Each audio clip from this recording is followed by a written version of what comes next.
Hello, welcome back to my YouTube channel. If you are new here, kindly consider subscribing to my channel.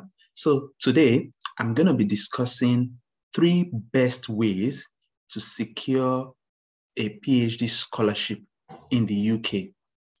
Now, let's dive in. I'll be sharing my screen so that you can see the step-by-step process on how to go about searching for scholarship in the UK. So this website, jobs.ac.uk, this is like my holy grail site for searching for scholarships.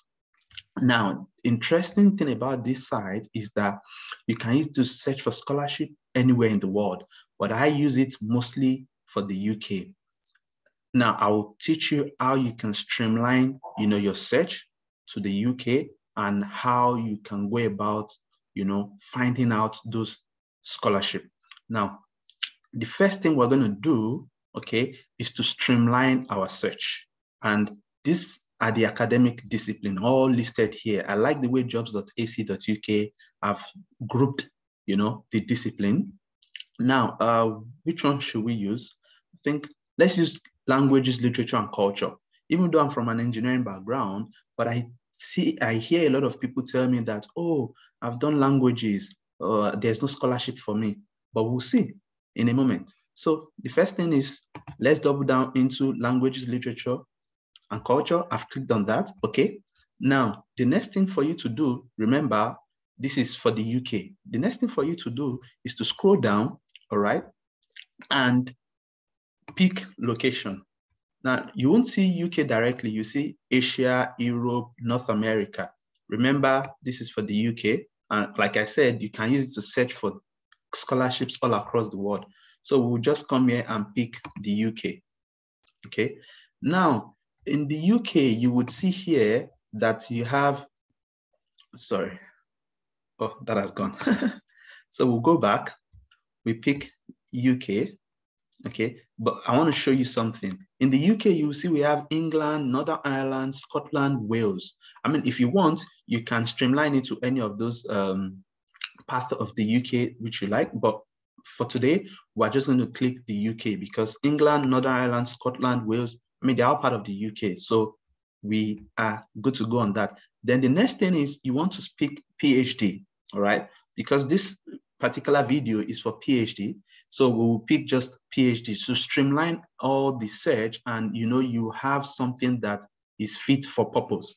So we pick PhD. And for master, someone looking for masters, we have masters here too, even though it's just 3. So we've picked PhD, okay? Now, remember, we've picked the discipline, we've picked the location, and we've picked PhD. Now, you would see here that there are, okay, just a moment. We've not, our UK, okay, yeah. So we've picked the UK. Now you will see that there are 16 PhD found on jobs.ac.uk, right? For PhD program within the languages, literature, and culture field. Now, all you need to do, okay, is now go through this list. Remember, I said I was going to show you the 3 best ways to secure a PhD scholarship in the UK. And you can find those 3 best ways here on jobs.ac.uk. How does that sound? This is limiting your struggle. Now, let's look at the first one we can see here. Let's just pick this random. This is for University of Exeter and its PhD studentship, Digital Archive of the Middle East Institute of Arab and Studies. Now, this particular one, okay, and even the second one fits into what I call university-funded PhD program. Many people don't know that universities in the UK actually fund PhD programs. Now, let's click on that. Let's click on this one, okay? Okay. Now, you would see that, here they've listed funding, which is what we're interested in. EU students, international students, self-funded students, and UK students, right? So it means that the funding for this particular scholarship, any of these category of students can, benefit from it. So as an international student, you don't want to limit yourself. You can easily apply for this scholarship, and, you might be the one that is going to get the scholarship. All you need to do is read through it, okay? The description of the PhD is there, all right? And all you can do is just click apply. Now I just right click, and because I want to open in another tab so that we can keep this tab, right? So here it is on the university website, University of Exeter. And you can just come here, okay, and read, sorry about that, and read about the PhD studentship, okay? Quick one, say we are looking for PhD proposals for 3 PhD studentships, right? One each in archaeology, Gulf studies, and Kurdish studies, focusing on archival material from the Middle East and North Africa in the University of Exeter, Digital Archive of the Middle East project. So you just read through it. Some people will say, oh, so what do I need to do? What are the entry requirements? You see, just scroll down and you see the entry requirements here. You see, all you need is just a 2-1, second class upper. You don't even need a first class degree. So with your 2-1, you can just go ahead and apply. Okay, they've gone ahead to say, and ideally will hold or currently be working towards a master's degree at merit level. So if you are a current MSc student, you can apply. And if you finished your master's prior to now, you can apply. What does merit level means? Merit level is just equivalent of 2-1, right? So depending on your country, you want to look at your grade that falls within 2-1, and that way you fit into this description, all right? And they've wrote it down here. This studentship, including full tuition fees, that's what we want, fully funded, and maintenance allowance. So it means that your school fee is going to be paid, and also they are going to be paying you maintenance allowance. That's what they will give you monthly to pay for your rent, feeding, and all other things. Is available to UK and EU and international candidates. You see? Interesting. So that's one. Remember, this is the first one we've looked at. That's university-funded PhD scholarship. Now, we'll go back here. Don't think that, oh, it's only University of Exeter that offers that. No, like I said, this jobs.ac.uk, you can find for every university, okay, here. Now, the second one also, I'm sure if we click on it, let's quickly click on that. If you click on it, we'll see that it's the same, right? See, EU students, international students, self-funded students, and UK students. And this is the amount they're going to be paying, whether you are UK or international students, okay? So these are university-funded PhD scholarship. That's the first one we're going to be treating. Now, the second funding stream that we're going to be treating is advertised projects. I love this advertised project, and that's the one I got. That's the one I'm using to study for my PhD degree currently in the UK. Now, see, for this advertised funding, we'll right-click, we'll open it, okay, just to check. So it's just for you to be able to see that this is real, okay? Now, see, funding for UK students, EU students, international students, right? So just read through it, the eligibility, home fees covered.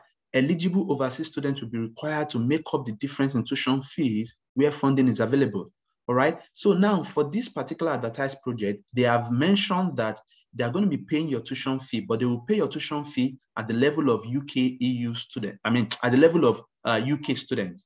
All right. So if you are from other parts of the world, whether EU, whether Africa, whether Asia, thereabout, you are going to be funding the difference. And what does that mean? If the university is charging, say, £15,000 for the school fee, and maybe they are charging about, I don't know, maybe £7,000 for home students. So it means that the remaining 8,000, you are going to be covering it. Now, don't let that deter you, because that's the kind of scholarship I got. What you can do simply is you can net off the tuition fee, that difference, with your what? With your stipend, because they will still be paying you stipend. This 15,609, pounds is not for UK students alone. It's for anybody that gets that scholarship, whether you're a home student that is UK or you're an international student. So you should go ahead and apply, and you can net it off, and you have about £7,000 remaining. So if you have about £7,000 remaining, what can you do? The UK, depending on your circumstances, but majorly, almost everybody gets this 20 hours a week to work if you are studying. So with just 20 hours a week, you can work to bulk up the remaining 7,000 you would have left after you must have subtracted your remaining tuition fee of 8,000 from this 15,000, right? You can work and you will live your life. Okay, so these are interesting ways to get scholarship here in the UK. Remember, we've spoken about university funded. Okay, now we have looked at advertised projects, which is what I love so much, right? Because that's what I'm using. That's what I'm using to study. The third one we're going to be discussing is what we call CDT or DTP. Now, what does CDT means? CDT means Center for Doctoral Training, right? While DTP means Doctoral Training Partnership. Now, this Center for Doctoral Training or Doctoral Training Partnership, if you see any of those, they are the same thing. Now, what do they do? What they typically do is that some universities come together to say we're going to be funding certain number of students this year. Maybe they are going to be funding 10 students per year, right? Or 15 students per year. So now what they do is that those funding also, they say that, oh, it is for UK students, that is home students. But they usually have some numbers that they set aside for international students if they see a very good international student. So why not take advantage of such opportunity? Okay, why not take advantage of such opportunity? Now I'm scrolling down, right? You will see on the screen, these are university funded, these are university funded. This is university funded also, okay? This is an advertised project, okay? This is an advertised project.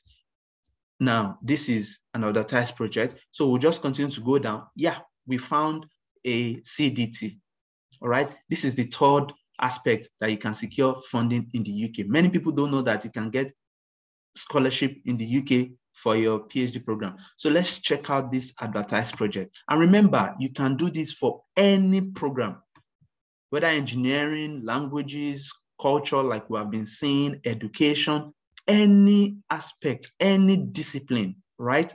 So we just picked languages, literature, and culture as an example for this video, just for people to know that it's not limited to a particular discipline, whether it's engineering or IT. No, any program can benefit from it. And look at the right-hand side on my screen here.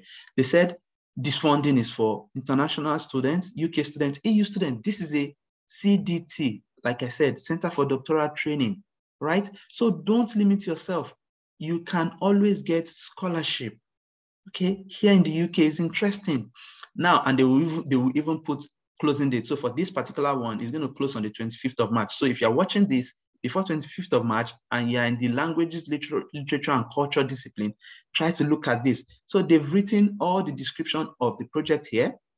Okay, the eligibility is written here. Okay, everything you need. And what you can do, even the steps on how to apply is here. Complete an application online with the following information. They say you should choose your course, you should choose your start year, your funding, and they say, are you funding your studies yourself? Please select no. They've even told you select no because they are willing to give you scholarship. Name of individual organization providing funds.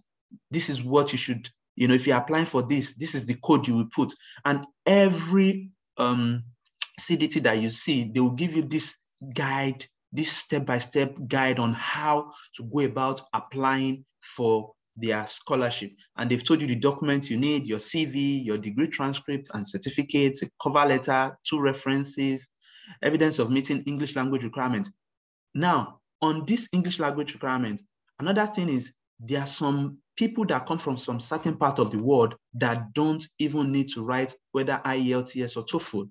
Okay, for instance, if you are from majorly English-speaking country, you don't need to write IELTS. Most universities will waive IELTS or TOEFL for you. If your undergraduate program or your master's program have been taught in English language, you don't need to write IELTS or TOEFL, all right? And again, don't think you need to have a master's degree to apply, except if they have stated it.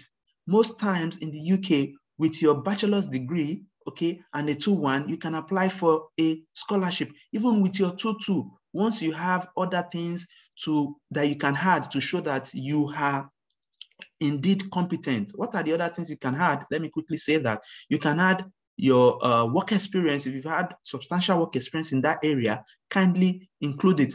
Other things you can add is if you've had publication, whether you've gone to conferences, you've published in journals, peer-reviewed journals, you can kindly add that, all right? So copy of UK resident visa, if applicable. As you're an international student, this is not applicable. And this will not say they should not give you. Don't use this to confuse yourself, right? Remember, they have stated it that the funding is for UK students, EU students, and international students. So to recap, the 3 best ways that you can use to get scholarship for your PhD study in the UK is university funded, okay, that I've shown you.